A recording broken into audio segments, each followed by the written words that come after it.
2, 3.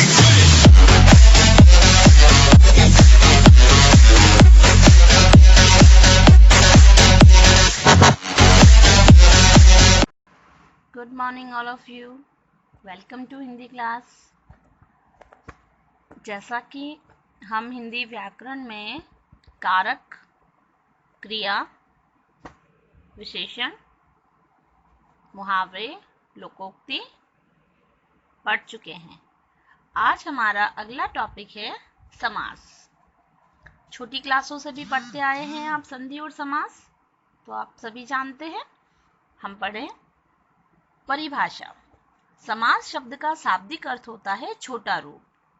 अतः जब दो या दो से अधिक शब्द अपने बीच की विभक्तियों का लोप करके, लोप होता है हटाकर, जो छोटा रूप बनाते हैं उसे समास, सामासिक शब्द या समस्त पद कहते हैं. तो हम यहाँ लिख सकते हैं उसे समास कहते हैं. अब यहाँ आया है दो या दो से अधिक शब्द, ठीक है, और दो या दो से अधिक वर्ण जब अपना अलग रूप बनाते हैं तो संधि कहलाती है. और या दो से अधिक शब्द अपने बीच की विभक्तियों का लोप करके छोटा रूप बनाते हैं तो उसे समास कहते हैं. जैसे रसोई के लिए घर. इन शब्दों में से के लिए विभक्ति का लोप कर दिया जाए, अगर इसे हटा दिया जाए तो क्या बन जाएगा नया शब्द? रसोई घर, जो एक क्या है? सामासिक शब्द है. तो किसी समस्त पद या सामासिक पद को उसके विभिन्न पदों एवं विभक्ति सहित पृथक करने की क्रिया को समास का विग्रह कहते हैं. प्रश्न आता है समास विग्रह कीजिए.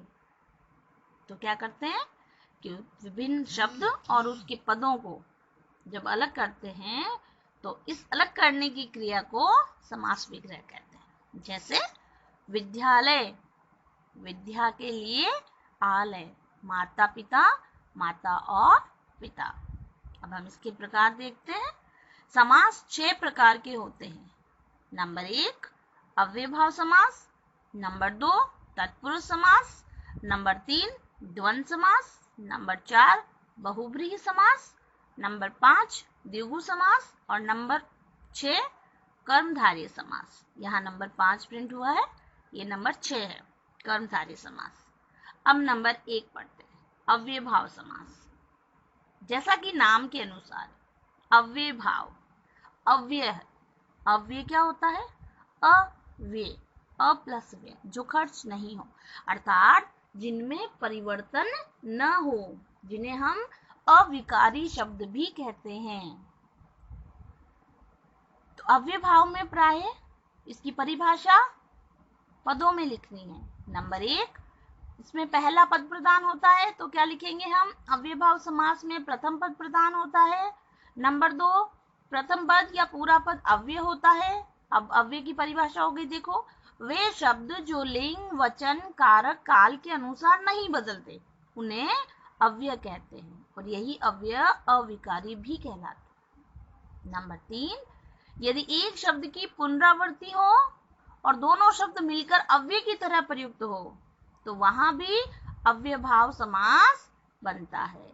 दिन दिन, हर दिन, प्रत्येक दिन. तो शब्दों की पुनरावृत्ति हुई फिर भी क्या हुआ? अव्ययभाव समास. और नंबर 4 संस्कृत के उपसर्ग युक्त पद भी अव्ययभाव समास होते हैं. संस्कृत के उपसर्ग युक्त जो अगर पद होंगे तो वो भी अव्ययभाव समास होंगे. जैसे इंपॉर्टेंट है ये जो एग्जाम्पल्स हैं, जो उदाहरण हैं, बहुत बार एग्जाम में आते हैं. यथाशक्ति, शक्ति के अनुसार. अब यथा शब्द जो है अनुसार, ये कभी भी लिंग, वचन, कारक, काल के अनुसार नहीं बदलता, इसलिए यह अव्यय है. यथाशीघ्र, जितना शीघ्र हो. यथाक्रम, क्रम के अनुसार. यथा विधि, विधि के अनुसार. यथा अवसर, अवसर के अनुसार. यथेच्छा, इच्छा के अनुसार. प्रतिदिन, प्रत्येक दिन. दिन दिन, हर दिन. प्रत्येक, हर एक. प्रत्यक्ष, अक्ष के आगे. अक्ष के आगे यानी हमारी आंखों के सामने, तब हम कहते हैं प्रत्येक.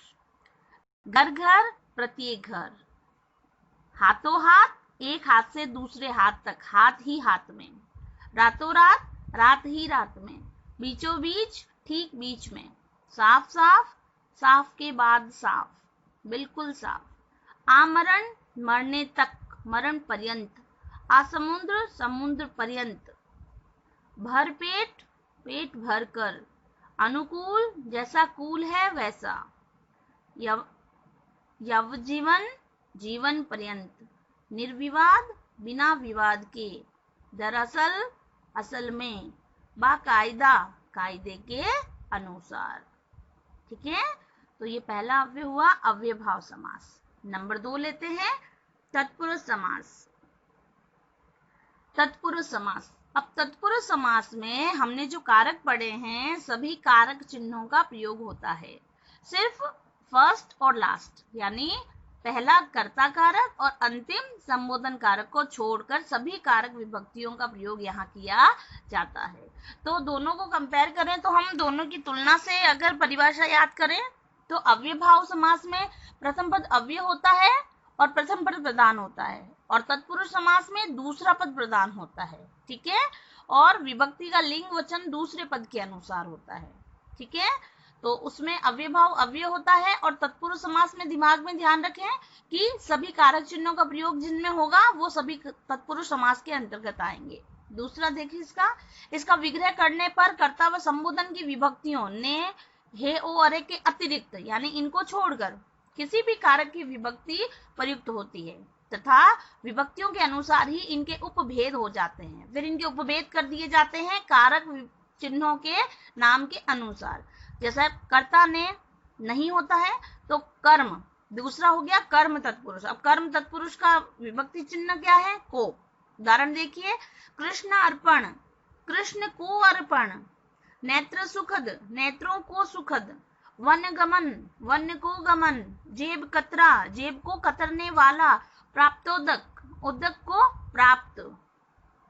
ठीक है, तो यहाँ को का चिन्ह आ रहा है। अगला देखते हैं, करण तत्पुरुष। दूसरा भेद क्या है? करण। और करण का विभक्ति चिन्ह क्या है? से के द्वारा। कारक आप पढ़ चुके हैं, विभक्ति चिन्ह आप सभी को पता है। ईश्वर प्रदत्त, ईश्वर से प्रदत्त। ठीक है, ईश्वर के द्वारा दिया गया। हस्तलिखित, हस्त से लिखित, हस्त द्वारा लिखा गया। तुलसीकृत, तुलसी द्वारा रचित। दर्याद्र, दया से आद्र। रत्न जड़ित, रत्नों से जड़ित। अगला देखते हैं, संप्रदान तत्पुरुष। इसका विभक्ति चिन्ह के लिए। हवन सामग्री, हवन के लिए सामग्री। विद्यालय, विद्या के लिए आलय। आलय माने क्या होता है? घर। गुरु दक्षिणा, गुरु के लिए दक्षिणा। बलि पशु, बलि के लिए पशु। अगला आपादान तत्पुरुष, और इसका विभक्ति चिन्ह क्या है? से पृथक। तो अब क्या होगा देखो, ऋण मुक्त, ऋण से मुक्त। पद च्युत, पद से च्युत यानी हटना। मार्ग भ्रष्ट, मार्ग से भ्रष्ट। धर्म विमुख, धर्म से विमुख। देश निकाला, देश से निकाला। अगला कारक देखते हैं, संबंध तत्पुरुष। ठीक है, अब संबंध तत्पुरुष का विभक्ति चिन्ह क्या होता है?